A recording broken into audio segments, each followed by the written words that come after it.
Bismillahirrahmanirrahim. Alhamdulillahi Rabbil Alamin. Wassalatu wassalamu ala asyrafil anbiya'i wal mursalin. Nabiyina Muhammadin wa ala alihi wa sahbihi ajma'in. Assalamualaikum warahmatullahi wabarakatuh.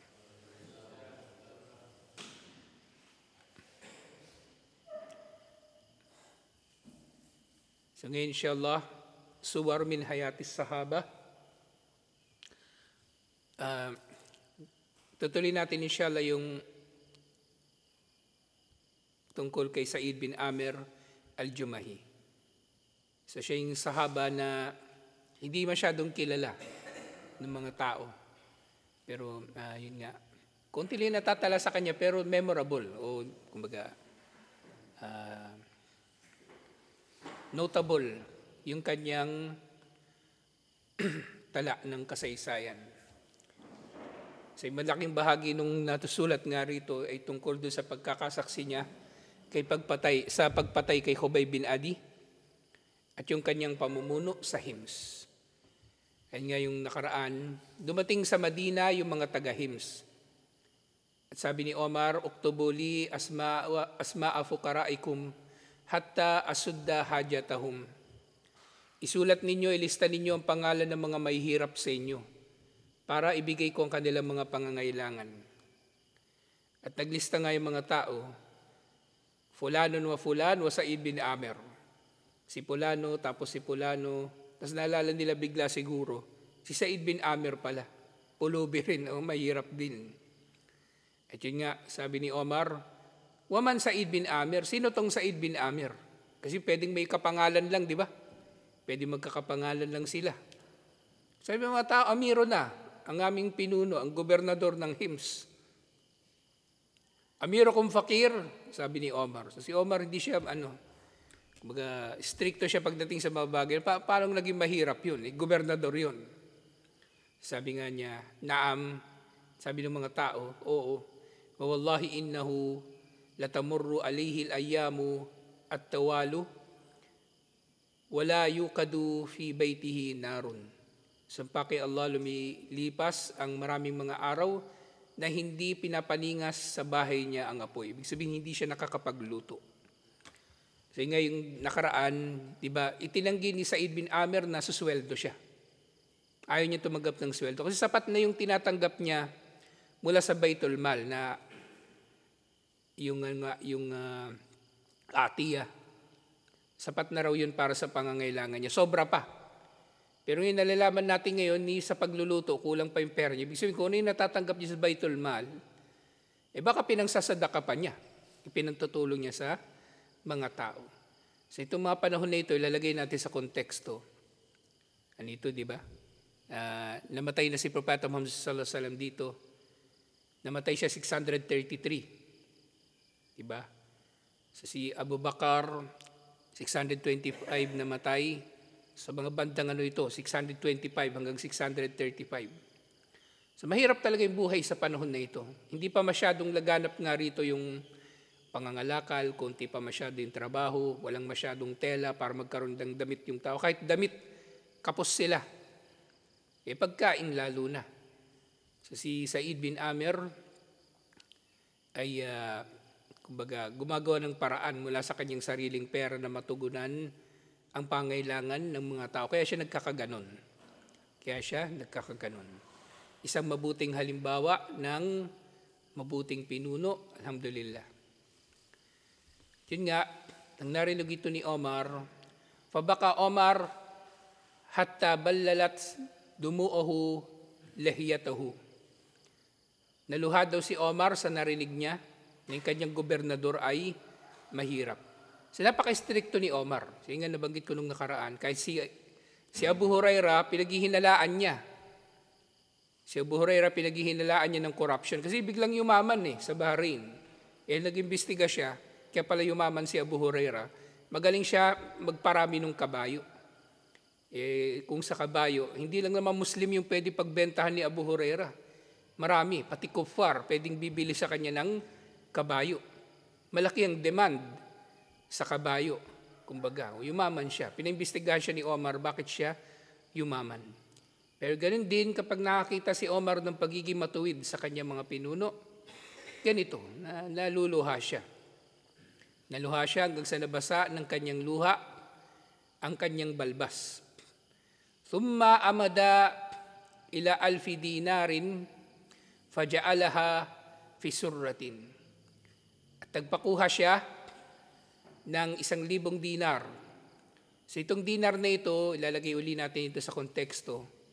Hindi ito yung dinar na pera ng mga tao ngayon, currency ng mga tao ngayon. Halimbawa yung, ano bang bansa yung dinar? Bahrain, Kuwait. Hindi ito.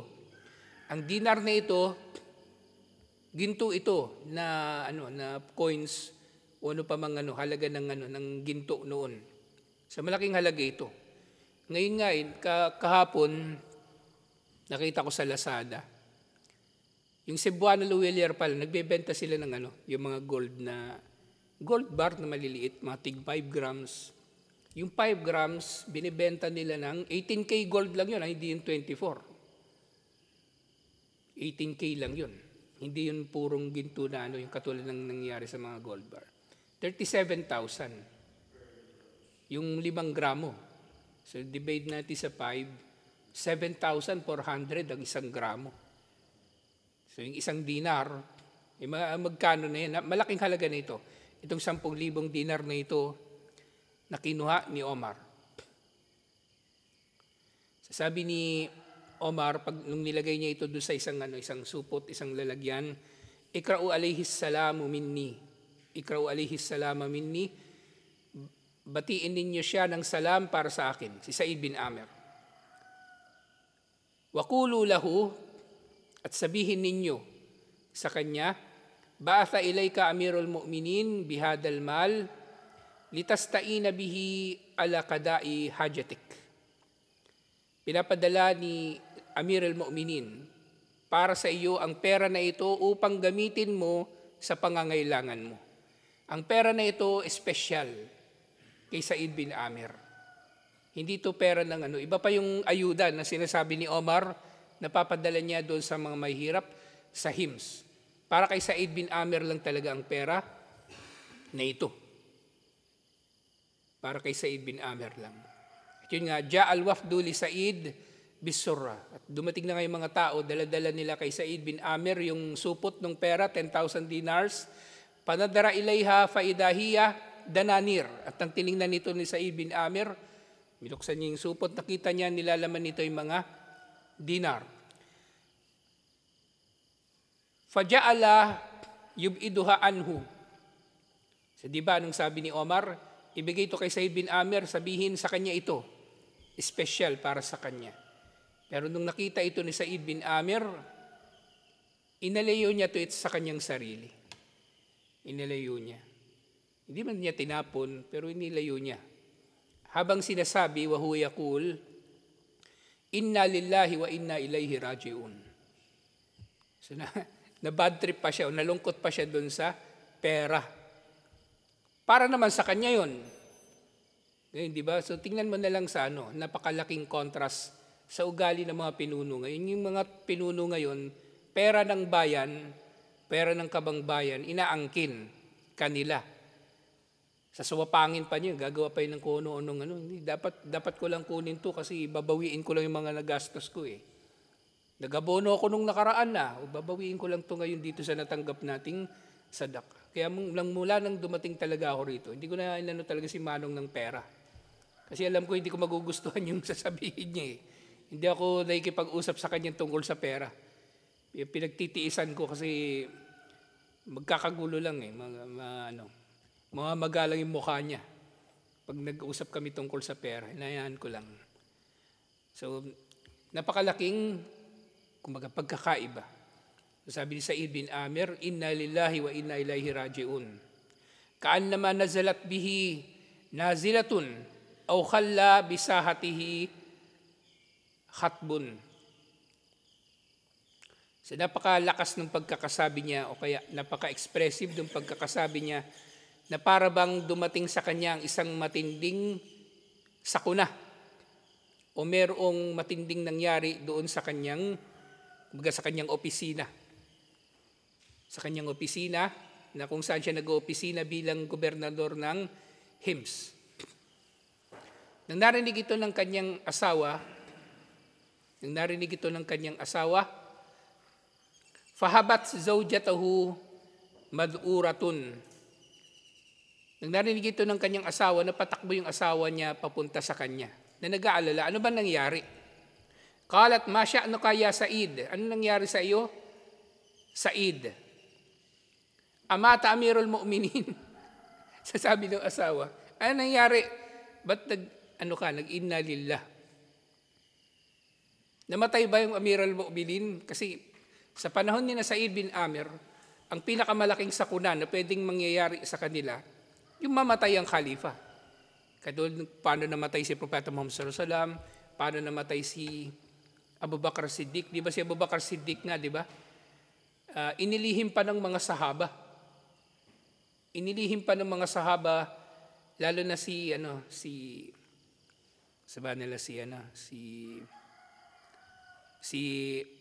Amir bin al-Jarrah. Inilihim pa niya kina Khalid bin al-Walid yung pagkamatay. Nabalitaan na niya mula kay Omar na namatay na si Abu Bakar Siddiq radhiyallahu anhu. Kaya nga doon sa Omar series, di ba, kung maalala ninyo, pinag-uusapan nila si Abu Bakar. At biglang nadulas yung dila ni Abu Ubaidah Amir bin al-Jarrah. Sabi niya, rahimahullah, kahabagan nawa ni Allah si Abu Bakar. So parang nagtaka. Doon pa nga sa eksena na yan, magkasama si Khalid bin al-Walid at si Al-Abbas. Nagtinginan sila. Bakit rahimahullah? Tapos sinabi na lang ni Abu Ubaidah, inaalala ko doon, rahimahullahu al-muslimin, parang ganun. Yun na lang yung naging palusot niya. Kahabagan nawa siya ni Allah at ang lahat ng mga Muslim. Nagpalusot na lang siya na hindi pagkamatay ni Abu Bakar yung tinutukoy niyang rahimahullah. Inilihim nila kasi kapag nalaman niyo ng mga tao, tapos nasa sila nun nasa Syria. So maapektuhan yung moral ng mga tao.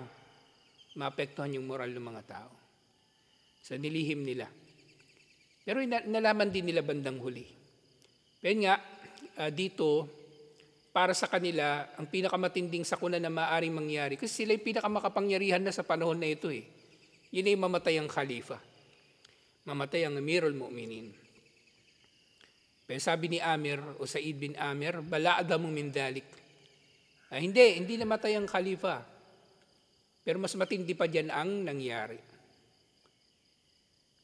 Sabi ng babae, nung asawa, ausibal muslimuna fi waqatin. So natalo ba? Natalo ba ang mga Muslim sa isang labanan? O may dumating ba sa kanila na matinding sakuna? So, hindi kasi nagsabi si Amir ano ba nangyari. Kaya yung asawa niya nanguhula. Yung asawa niya, kumbaga, gusto talagang malaman ng asawa niya ano nangyari. Kaya parang nangyari tuloy dito, parang Pinoy henyo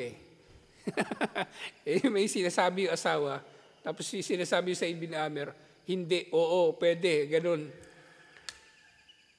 So ganun din sabi niya, bal a'zam min dalik. Hindi, mas matindi pa dyan. Yung nangyari.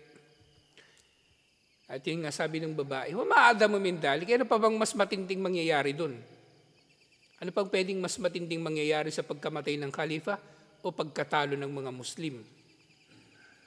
Sabi ni Said bin Amir, dakhalat alayya dunya litufsida akhirati.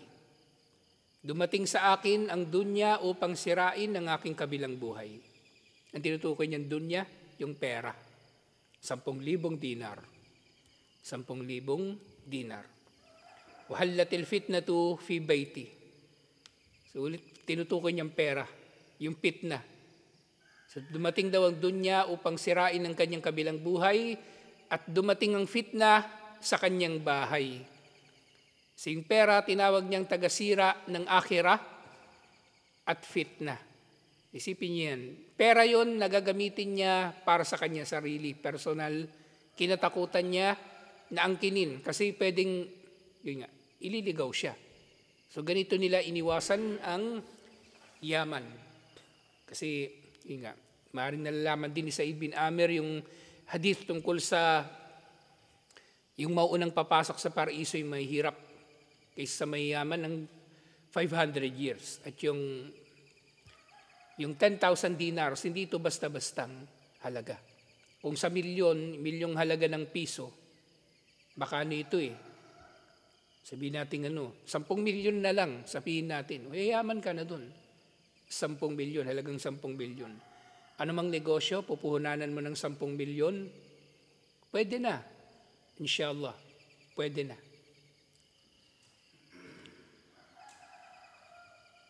Sabi ng asawa ni Said bin Amir,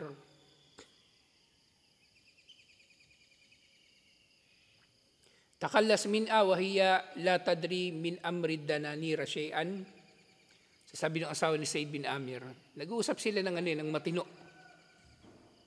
So,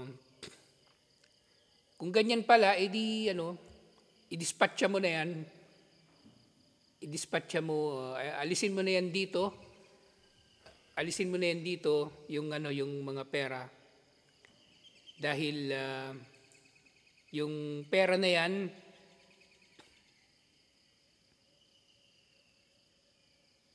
hindi, ulitin ko Takallas minha, sabi ng asawa, sige, dispatcha mo na yan, alisin mo na yan dito. Wahiya la tadri amriddana ni shay'an. Kasi yung pera para talaga kay Said bin Amir, di ba? Hindi pa sinasabi ni Said bin Amir doon sa kanyang asawang babae. Kaya ganun yung kanyang nasabi. So ganun pa man, so may kita din natin yung overall na pagtingin ng mga sahaba sa pera. Ayaw nila magkakaroon ng anumang kinalaman sa pera. Dahil nalaman nila na merong tukso na nilalaman ng pera. Sabi ng babae, i-dispatcha mo na yan. Alisin mo na yan dito. Pero hindi naman niya alam na kanila pala talaga yung pera. Na para sa kanila talaga yung pera. Kung ngayon yan mangyari, di ba? Bigla tayo magkapera. Tuwang-tuwa yung asawa natin yan. Baka mahalikan ka pa. Ang swerte-swerte natin. Tapos, diba nakita niya yung pera, 10,000 dinars. Maglalabas ng cellphone yun. Ang dami ko pa naman nakakart, bibili natin lahat. 10,000 dinars yan. Ang daming nakakart. Yung cart niya punong-puno ng panindi. Yun na yung Pero siya, hindi, dispatcha mo na yan. Dispatcha mo na yan. Sabi ni Said bin Amir, nini aladalik, pwede ba akong tulungan tungkol dito sa pera na to? Sabi ni Said bin Amir doon sa kanyang asawa. So pareho ng mentalidad. Si Said bin Amir at yung asawa niyang babae. Ito yung maganda sa buhay mag-asawa. Mahirap yung lagi kayong magkataliwas Meron kang gusto, tapos yung iba, yung asawa mo, hindi kayo pareho ng gusto, iba yung gusto. Yun, nakaka-stress talaga yun. Nakaka-stress. Kaya yung asawa, yun magiging pagsubok din na matindi sa mga tao Madalas. Yung magiging matinding pagsubok sa mga tao. Paano mo siya pakikitunguhan? Lalo na kung meron siya palaging ibang pananaw sa iyo. Either mag-aaway kayo palagi, o katulad ka ni Manong, papasolsol ka na lang sa asawa mo. Asawa mo galit sa atin, damay lahat. Kumbaga, tas pati siya, awayin din tayo. So napakalaking biyaya na magkaroon ka ng asawa na ganito. Pero mahirap dito, hindi natin malalaman kung yung mapapangasawa mo ba ay magiging ganito. Diba? Walang paraan para malaman. Kasi hindi naman natin malalaman yung ugali niya May mga babae, kahit yung iba, diba, naka-live-in pa nila. Sa mga kufar, diba, naka-live-in pa nila ng mahabang panahon. Tapos nung nakasal na sila, nagbago bigla yung babae sa ugali. So, hindi natin masabi. Kaya napakatinding pagsubok ang asawa sa lalaki. At si Said bin Amir, alhamdulillah, payapa yung kanyang buhay. Dahil sa asawang matuwid, alhamdulillah. Baka maaaring factor kay Said bin Amir, yung kanyang matuwid na asawa na wala na siyang hinahangad pag-iba. Kasi masaya na siya sa buhay niya Matuwid yung kanyang asawa. Sabi ng babae, naam. فَأَخَذَ الدَّنَانِيرَ فَجَعَلَهَا فِي سُرَرٍ. So kinuha daw ng babae yung mga dinar at nilagay ito sa iba pang mga supot. Hinati-hati na nila ito. ثُمَّ وَزَعَهَا عَلَى فُقَرَاءِ الْمُسْلِمِينَ. At pinamigay nila ito sa mga mahihirap na mga Muslim doon sa Hims. Wala silang inangkin doon sa pera na yun. So kabaligtaran ng mga tao, ng mga pinuno sa panahon natin ngayon. Yun nga, lam yaud ala dalika tawil waqtin. So hindi lumipas yung mahabang panahon pagkatapos ng nangyari na yun. Hatta ata Umar bin Khattab radiyallahu anhu dinar Syam yatafakkadu ahwalaha.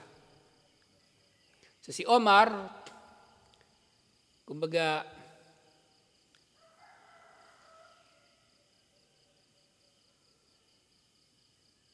dumating daw bigla si Omar doon kay Said bin Amir. Punta siya ng Syria. So maring yung pagkakataon na ito, ano pa ito eh? Bago pa ito ng tao na Muas. Yung tao na Muas, yung maraming sahaba yung namatay. Bago pa ito. Yung kumalat doon na peste na parang siyang bubonic plague kumalat doon sa Syria. So bago pa yun, nakarating si Omar pa doon. At nag-inspection siya. Saan napunta yung pera? Saan napunta yung pera? So ganito rin ang ugali dapat ng pinuno. So pinuno, so diba, dalawang uri ng pinuno na nakikita natin ngayon. Si Said bin Amir at si Omar. Si Omar, kumbaga, minomonitor niya talaga kung saan napupunta yung pera ng mga Muslim. So hindi ito kasamaan ng ugali na minomonitor mo yung pera. Saan napunta, saan ginastos, bakit ganito, bakit ganyan. Dapat lang. Dapat lang. So nando siya, tinatanong niya, saan ba napunta ang pera? At nang dumating na siya sa Hims, falamma nazala, wakanat tudaa al-Kuwaifa. Yung Hims nung unang panahon, tinatawag din siyang Kuwaifa. Maliit na Kufa. Kumbaga, kung may Kufa sa Iraq, so yung Hims ang tawag sa kanya Kuwaifa. Pero ang tawag ngayon sa Hims, Hims na o Homs sa mga mapa na English. Madalas mababalitaan niyo yung tungkol sa Homs, lalo na doon sa mga panahon ng sabihin nila yung paghahari ni Bashar al-Assad, maraming namatay na Muslim sa Hims. Nilabanan talaga nila si Bashar al-Assad at nakaranas din sila ng matinding pamiminsala ni Bashar al-Assad, yung hari ng Syria na Shia. Tawag sa kanya presidente. Pero technically hari siya. Kasi yung mga ninuno niya, sila yung sunod-sunod na naging mga pinuno ng Syria. Mga Shia. At yun nga, pangalan niya Kuwaifa, what tashbiyatu lihimsin biha likatrati syakwa ahliha min ammalihim wa walaihim kama kana yaf'alu ahlul Kufa. So yun pala yung dahilan. So bakit tinawag siyang Kuwaifa? Kasi daw yung mga tao sa Kufa, sa Iraq, reklamador. Diba? Nasaan ba dati yung, kumbaga, yung gobyerno ni Ali? Nasa Kufa, diba? So bago pa maging khalifa si Ali, mga reklamador na yung nasa Kufa. So tinatawag nila yung Hims bilang Kuwaifa, dahil may maliit na Kufa, reklamador din kasi mga tao doon. So maaaring kahit nga yung unang mga tao na pumunta kay Omar, yung binigyan niya ng 10,000 dinar para sa khalifa, para sa gobernador, baka nagpunta yung kay Omar para magreklamo. Pero nga lang, nagreklamo sila, tinanong ni Omar, sino ba yung mahihirap? Nabanggit nila, pati Said bin Amir pala mahirap. So, napakarami raw nilang reklamo laban sa mga opisyal ng gobyerno at mga gobernador ng Hims. Yun nga, katulad ng ginagawa ng Kufa. Kama kana yaf'alu ahlul Kufa, falamma nazala biha, laqiyahu ahluha, lissalami alihi. So nang dumating na siya, sinalubong daw siya ng mga tao at bumati sa kanya ng salam. So syempre, kung yung tao, reklamador, alam mo na ang gagawin nun. Sasalubungin ka talaga nun. Omar, ganito Omar, ganyan. Si ano, ganito. Kumbaga, hindi lang to actually reklamo eh. Sip-sip, paninipsip. Sumisip-sip sila kay Said, ay kay Omar. Sumisip-sip sila kay Said, kay Omar bin Khattab radiyallahu anhu. So nagtanong siya ngayon sa mga tao, kayfa wajadtum amirakum? Ano ang nakikita ninyo sa inyong pinuno? So inunahan na sila ni Omar. Fasyakawhu ilayhi wadakaru arba'an min af'alihi. Sinireklamo na nga ng mga tao si Said bin Amir. So tinanong ni Omar, kumusta ba Said bin Amir sa inyo? Nagreklamo agad sila. Wala man lang silang pakundangan. Nagreklamo agad. At tagbanggit ng 4 na bagay na ginagawa ni Said bin Amir. Kullu wahidin minha adamu minal akhar. So sa 4 na binanggit, yung sunod na binabanggit mas matindi kaysa doon sa naunang nabanggit. Patindi ng patindi yung reklamo ng mga tao kay Said bin Amir. Qala Omar, tinipon daw ni Omar, kumbaga si Omar na yung nagkukwento din dito, tinipon daw ni Omar yung mga tao, kasama si Said bin Amir, para magkaharap-harap sila. Kasi reklamo ito eh. At nanalangin siya kay Allah na hindi sana masira ang tiwala niya kay Said bin Amir. Fakad kuntu adimathika bihi. So ayaw niyang masira yung kanyang tiwala kay Said bin Amir kasi matindi ang kanyang pagtitiwala kay Said bin Amir. Falamma asbahu indi hum wa amiruhum. Yan nga kinabukasan, dumating na nga sila yung mga tao at ang kanilang pinuno. Kultu, matashkuna min amirikum. Anong nagreklamo ninyo sa inyong pinuno? Unang reklamo nila. 4 daw yung nireklamo, di ba? Tayo natin tapusin na ito, inshallah. La yakhruju ilayna hatta yata'alan nahar. Si Said bin Amir hindi pumupunta sa mga tao, o maaaring hindi siya pupunta doon sa kanyang opisina, kung saan man siya pwede matagpuan bukod doon sa kanyang bahay. Liban na lang sa tanghali na halos. Tanghali na halos siya pumupunta sa amin. Unang reklamo.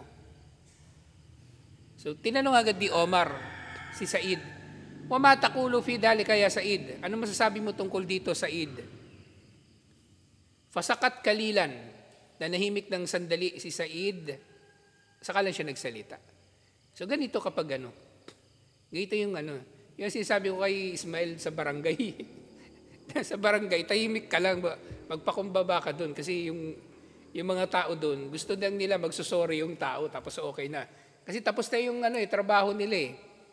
Sa totoo lang, hindi sila interesado na magpatupad ng katarungan kasi dagdag abala sa kanila yan eh. Malaman sino pa yung may problema o ano. Gusto lang nila pag-ayusin kayo. Kaya umuo ka na lang.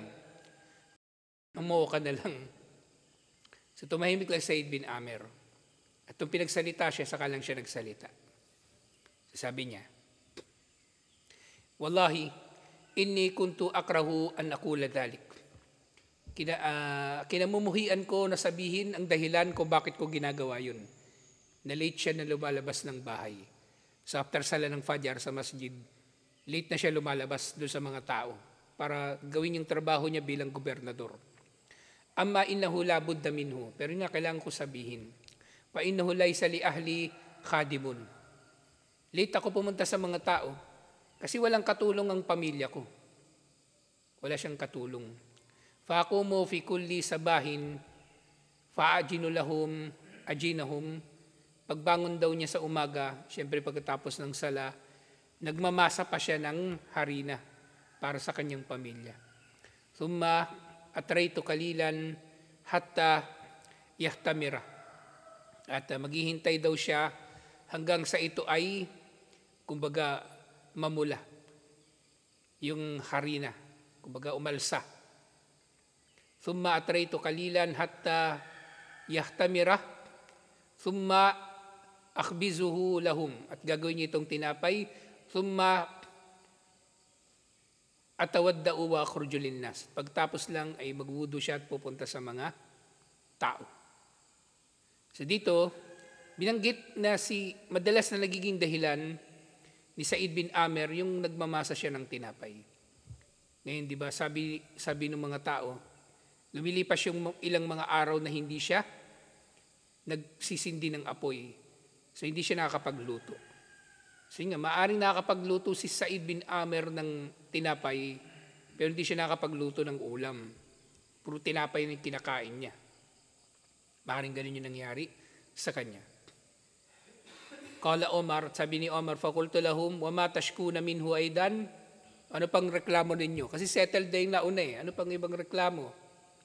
Innahu la yujibu ahadan bilail. Pangalawang reklamo nila, si Said bin Amar hindi sumasagot kanino man sa gabi. Ba pupuntahin sa bahay, kakatokin nila, hindi niya binagbubuksan ng pinto, yung kumakatok. Sabi ni Omar, "Uma taqulu fi dhalika ya Said?" Ano naman masasabi mo diyan, Said? Sabi ni Said, "Inni wallahi kuntu akrahu an u'lina hada aidan." Kinamumuhian ko na sabihin sa inyo kung bakit ko ginagawa yan. Fa ana qad ja'altu an-nahara lahum wal layla lillahi azza wa jal. Ang araw inilaan ko na para sa kanila, sa mga tao. At ang gabi inilalaan ko kay Allah. Gusto pa ba nila pati yung gabi? Pati yung gabi ilalaan ko para sa kanila. So si Omar, di ba, lumalabas siya ng gabi. Pero syempre, nalaman natin na siya ay nagtatahajjud din at gumagawa ng mga gawaing pagsamba. Wa ma tashkuna minhu aidan. At ano pang reklamo nyo? Ito na yung pangatlo. Innahu la yakhruju ilayna yawman fi syahri. Sa bawat buwan daw, merong isang araw na hindi lumalabas si Said bin Amr o si Said bin Amir, hindi pumupunta sa kanila. Wa ma hada ya Said. Ano naman ito, Said? Sabi ni Omar, pangatlong reklamo. Sabi ni Said, laysa li khadimun ya Amiral Mu'minin. Wala akong katulong, Amiral Mu'minin. Walaysa indi thiyabun gayrul lati alayh. So yung dahilan daw na meron isang araw na hindi siya nakakalabas. Wala rin siyang katulong at wala rin siyang ibang damit, liban na lang doon sa damit na suot-suot niya. Siguro narinig nyo na ito sa mga tablig. Meron daw sahaba, minsan hindi nakakalabas ng bahay kasi isa lang yung damit niya. Yung ibang kwento pa nga extreme eh. Nagpapalitan sila ng damit ng asawa niya. Isa lang yung damit nilang dalawa. Sa sobrang hirap. So maaring si Said bin Amir yung tinutukoy nila. Pero yung kalagayan niya, tigisa sila ng damit ng asawa niya, pero isa lang talaga yung damit niya. So ginagawa niya, naglalabas siya. Faana agsilu fi syahri marratan. So nilalaban niya isang beses, isang buwan ang kanyang damit. Isa lang kasi yung damit niya. Kung maglalabas siya buwan, linggo-linggo, di linggo-linggo absent siya. Absent siya. Unahan ko lang din yung kambal. Hindi ito ibig sabihin na isang beses lang kayo maglalaba buwan-buwan. Kumbaga sa kalagayan ni Said bin Amir, ganito yung nangyari. Wantadiruha hatta tajif. Hinihintay ko pa itong matuyo eh. Tumaakhruju ilayhim fi akhirin nahar. At kapag natuyo na ito maghapon, saka lang ako lalabas sa kanila. Tumakultu, at sabi ni Omar, sinabi ko, ito na, pang-apat na reklamo. Wamatashkuna minhu aidan, at ano pang reklamo nyo? Qalu, tusibu minhini, ila akhiri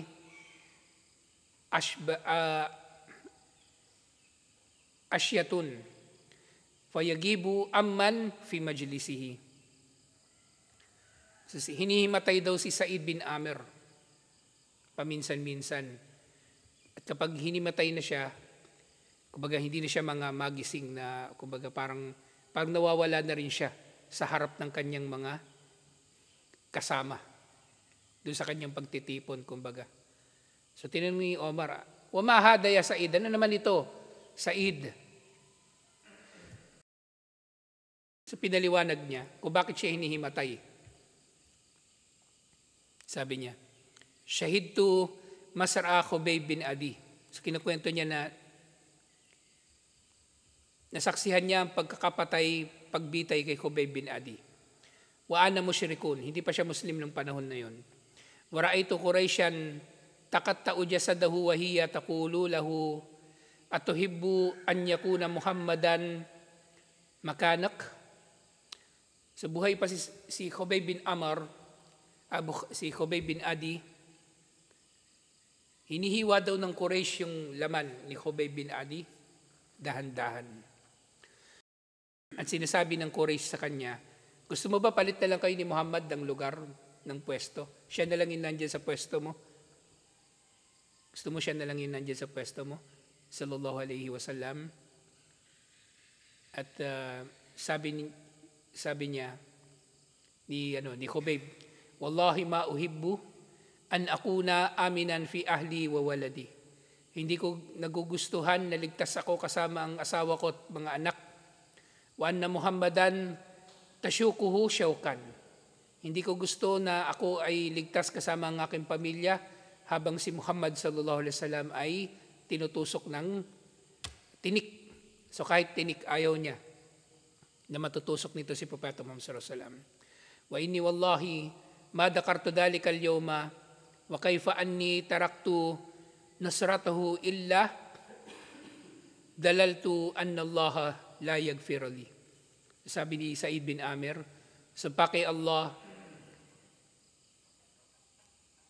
tuwing nang naalala niyang araw na yun at kung paanong hindi niya tinulungan si Khubayb bin Adi. Hindi naman talaga niya matutulungan si Khubayb bin Adi. Bata pa siya noon, maliit lang siya noon. Ano namang magagawa niya kay Khubayb bin Adi kung halimbawang tutulong siya sa kanya? At syempre, hindi pa siya Muslim nung panahon na yun. Kinatatakutan daw niya na hindi siya patatawarin ni Allah dahil sa nangyari na yun. Na pinanood niya lang si Khubayb bin Adi. Wala naman siya kinalaman dun eh. Pero kinatatakutan niya na parurusahan siya ni Allah. Pero ngayon yung mga tao, feeling nila hindi sila parurusahan ni Allah kahit anong kagaguhan gawin nila.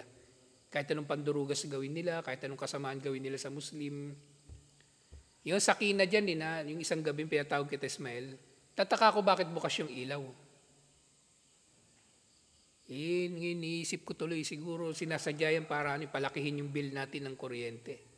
Kasi bandang huli tayo magsushoulder ng anumang sobrang bill ng kuryente. Kaya inshallah, pag magkapera lang talaga, isunod na rin natin yung kuryente. Inshallah, may sarili tayong kontador para hindi tayo hawak ni numan sa leeg. Inshallah. Wasabat ni tilka al-Gashya. Gashya pala yun, hindi Asya. Gashya pala. So, hinihimatay daw siya. Hinihimatay daw siya tuwing nang naalala niya yung nangyari kay Khubayb bin Adi.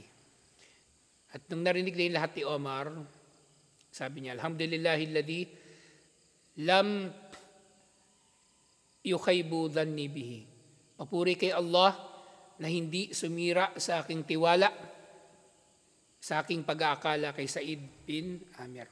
Thumma ba'atha lahu bi alfi dinarin iliyasta'ina biha ala hajatihi. Pagkatapos binigyan na naman siya ni Omar ng 1,000 dinar naman para sa kanyang mga pangangailangan. Falamma ra'atha zawjatuhu. So umuwi na si Said bin Amir at nang nakita nung asawa niya yung pera. Sabi, alhamdulillahilladzi agnana an khidmatik. Papuri kay Allah na nagdulot na tayo ay literally yumaman o hindi na mangangailangan sa sino man sa pamagitan ng iyong paglilingkod kay Allah. Tinanggap na nila yung pera bilang biyaya ni Allah. Siyempre, ishtari lana maunatun. Kaya bumili ka na ng mga pangangailangan natin. Wastajir lana khadiman, at umupa ka na, kumuha ka na ng katulong. So yung pinag-uusapan nila katulong, hindi alipin. Kasi pwede naman sila bumili ng alipin sa pera na yun, 1,000 dinar, sobra-sobra na yun. Si Bilal, magkano lang binili ni Abu Bakar Siddiq? Wala pang hindi ko sakto maalala, pero wala pang 100 dinar. So kayang-kaya nilang bumili. So, ito kasi tinanggap na nila ito bilang kasi ilang beses na itong nangyari na binigyan sila ng pera ni Omar. Diba? So ito pang ilang beses nang binigay ni Omar. At sinasabi ni Omar sa inyo ito, personal ninyo, sa tinanggap na nga nila na personal nila na pera. Na, yun nga, nung tinanggap na nila yun, faqala laha, sabi ni Said bin Amir, hal laka fima huwa khayrun min dalik. Sabi ni Said bin Amir doon sa asawa niyang babae, gusto mo ba ng mas mainam pa sa iniisip mo? Kasi gusto ng babae. Bumili na sila ng mga pangailangan, mga pagkain, pwedeng sasakyan, damit. Kulang sila ng damit. Tsaka mauupa na sila ng katulong. Pero sabi ni Said bin Amir, gusto mo ba ng mas mainam pa doon? Mas mainam pa sa katulong, mas mainam pa sa damit, mas mainam pa sa pagkain, mas mainam pa sa sasakyan. Wamadak, ano yun? Sabi ng asawa, nadfa'uha ila man ya'tina biha. Ibibigay natin ang pera sa sino mang pupunta sa atin. Wa nahnu ahwaju ma nakuna ilayha. Ibibigay natin itong pera sa sino mang pupunta sa atin manghihingi ng pera, hihingi ng tulong. Kahit pa tayo ang pinaka nangangailangan sa pera na ito. So ganito si Said bin Amir. Kasi wala na siyang ibang kailangan eh. Sapat na yung kung ano yung meron siya. May natatanggap siya doon sa Baitul Mal, yung atiya. Tapos maaaring hindi na niya kailangan ng kabayo kasi baka meron namang nagpapaangkas sa kanya. Hindi niya kailangan ng kabayo. Hindi niya rin kailangan ng damit. Kasi yung damit, yung araw na naglalabas siya ng damit, day off na rin niya yun. Sabi niya, ipamigay na lang daw yung pera. Kahit pa sila yung pinaka nangangailangan dito. Kumbaga, expression lang nila ito. Maaaring may mas mahirap pa sa kanila, oo. Yun yung gusto nilang bigyan. Kasi sila nakaka-survive naman eh. Wamadak, so sabi nung asawa, so ano ba yung ano pa yung mas mainam pa kaysa sa katulong? O kumbaga, paano nagiging mas mainam pa yung pagbibigay ng pera sa iba kaysa sa gamitin natin yung pera sa pagkuha ng katulong, pagbili ng mga gamit, pagkain at iba pa. Sabi ni Said bin Amir, nagiging mas mainam ito kasi nukriduhallaha kardan hasana. Ipapautang natin ang pera na ito kay Allah ng mabuting pagpapautang. Ito na yung kahulugan yung ayah. Nababasa niyo sa Quran, yung kardan hasana. Wa yukridullaha kardan hasana. Yung mga tao na nagpapautang kay Allah ng mabuting pagpapautang. Anong ibig sabihin nito? Gumagawa sila ng mabuti na hindi sila naghahangad ng material na kapalit kay Allah doon sa kanilang ginawang kabutihan. At pinakamainam na nagpapautang, yung hindi ora-orada maningil. Yun, unang katangian ng mainam na magpautang. Pangalawa, malaki magpautang. O, utang ka. Pautang ko 1,000. Okay, kailangan eh. Hindi, ito 5,000 na yung utangin mo. Kasi para siguradong kasya na. Diba? Sana all. Sana may ganyan nagpapautang. Tas kardan hasana, ito pinakamatindi. Yung tao na hindi na naniningil sa kanyang pinautang. Magbayad man yung nangutang, alhamdulillah. Kung di magbabayad, alhamdulillah pa rin. Yun ay kanyang sadaka na. Oo. Ganyan magpautang. Nakardan hasana. Ha? Hindi ko sinasabi baka unahan ko yung kambal. Baka mamaya utang yung kambal sa akin. Pautang 1,000. Tapos hindi na ako binayaran. Sabihin ko, kambal, kailangan ko na yung pera eh. Maputol na kuryente. Hindi, di ba kardan hasanan? Sinisip. Hindi. Iba ito, iba. Kung may papautang ako, problema, wala akong papautang eh. Wala rin ako yung papautang. At yun nga, sabi ng babae, naam, wajzita kairan. O sige, walang problema. Gantimpalaan ka naman ng mabuti. Tapusin na natin ito inshallah. Kasi nakabitin, di ba? Si Hasan nga, nung 1 linggo pa niya ito tinatanong eh. Ano yung sumunod na nangyari? Famagadara majlisahu hatta alladhi huwa fihi hatta ja'ala dananir fi surarin. So nga, hindi na nagtagal, inilagay nila uli yung mga pera, yung 1,000 dinar sa mga supot. Qala liwahidin min ahlihi. So, inutusan niya yung kanyang pamilya, kasama ni mga anak niya, na intalik biha ila azmilati fulan. Pumunta ka sa pamilya ni Fulan, dalhin mo to. Wa ila aitami Fulan, dalhin mo to sa mga ulila ni Fulano. Wa ila masaki ni ahli Fulan, dalhin mo itong pera do sa mga may hirap sa pamilya ni Fulanong ganito. Wa ila maguzi ali Fulan. At doon pa sa maguzi, ibig sabihin yung mga may hirap na kamag-anak ni Fulano. So ito si Sa'id bin Amir radiyallahu anhu. Napakainam na halimbawa ng mabuting pinuno radiyallahu anhu wa arda. Kalugdan nawa siya ni Allah at kalugdan palalo ni Allah. Alhamdulillah. Sa tuloy natin ito insyaAllah. Nakalimutan ko sino ba yung susunod dito. Ibali, matalakay na natin next week insyaAllah. Assalamualaikum warahmatullahi wabarakatuh.